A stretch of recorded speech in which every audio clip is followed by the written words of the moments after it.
நிழல் பேசும் கண்ணாடி. பாகம் 3. வழக்கமாக இரவில் உறங்க செல்வதற்கு முன் ஹால் விளக்கையெல்லாம் அணைத்து விட்டுதான் திவ்யா உறங்க செல்வாள். அன்றும் அப்படிதான். ஹால் விளக்கை அணைத்த திவ்யா யதார்த்தமாக அந்த கண்ணாடியை பார்த்தாள். அதில் விளக்கு வெளிச்சம் சிறியதாக தெரிந்தது.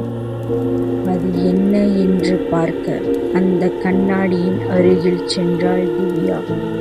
அந்த கண்ணாடியினுள் ஒரு நிழல் அவளை பார்த்து கொண்டிருந்தது. சில வினாடிகளில் அந்த நிழல் திவ்யாவின் பிம்பமாக மாறியது.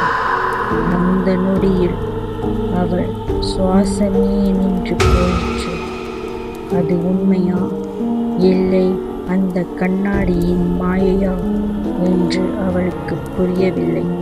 ஆனால் அந்த கண்ணாடியில் ஏதோ ஒரு அமானுஷ்யம் மட்டும் இருப்பதாக உணர்ந்தாள். மறுநாள் அலுவலகத்திற்கு விடுப்பு எடுத்து அந்த கண்ணாடியை வாங்கின கடைக்கு சென்றாள். அங்கே கடை ஓனரிடம் அந்த கண்ணாடியை பற்றி விசாரித்தாள். அவருக்கோ அந்த கண்ணாடி 8ஆம் எண் பங்களோ வீட்டிலிருந்து வந்தது என்று மட்டும்தான் தெரிந்தது. பிறகு இணையதளத்தில் அந்த கண்ணாடியை பற்றி தேடி பார்த்தாள். எந்த விவரமும் கிடைக்கவில்லை. என்ன செய்வது என்று தெரியாமல் யோசித்தாள்.